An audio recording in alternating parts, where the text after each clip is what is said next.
Hi guys, तर आहे ना मी मम्मी पप्पा तिथं बसले बघा शेंगा खात. मम्मी ना बिर्याणी बनवणार आहे बरं आज. त्यासाठी मी म्हटलं जाऊ दे रिलॅक्स बसा, आपल्या मुलांचं स्वयंपाकाचं आज टेन्शन नाही आपल्याला.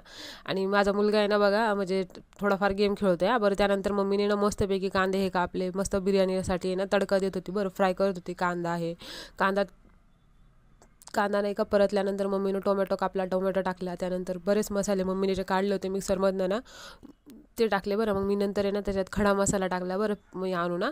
मग मम्मीने मला सांगितलं होतं की 2 टाक पुड्या, मग मी 2 टाकल्या. मग मम्मीने ना चिकनची भाजी काढून म्हणजे भाजी काढून ठेवली बरं, काही बकऱ्याची की ना हे करायला, भाजी करायला. मग त्यानंतर मम्मीने ना मस्तपैकी ना बिर्याणीसाठी तो ग्रीन मसाला काढला होता ना तो टाकला.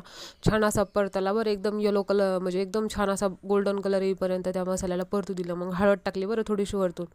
हळद टाकल्यानंतर मम्मीने बरीच मोठी बिर्याणी केली होती, कारण की माझे मुलांना आणि पप्पाला आणि भावाला खूपच बिर्याणी आवडते. त्यासाठी मोठ्या पातेल्यात केली होती आम्ही. मस्त एका साईडला ना पाणी गरम करायला ठेवलं होतं बिर्याणीमध्ये टाकायला. आणि माझा मुलगा आहे ना पप्पाचे पाय दाबतोय बघा, की हे पप्पा म्हणजे दाबणारे बाळा, मला बरंच वाटत नाही. मग त्याने दाबले बरं रडत पडत.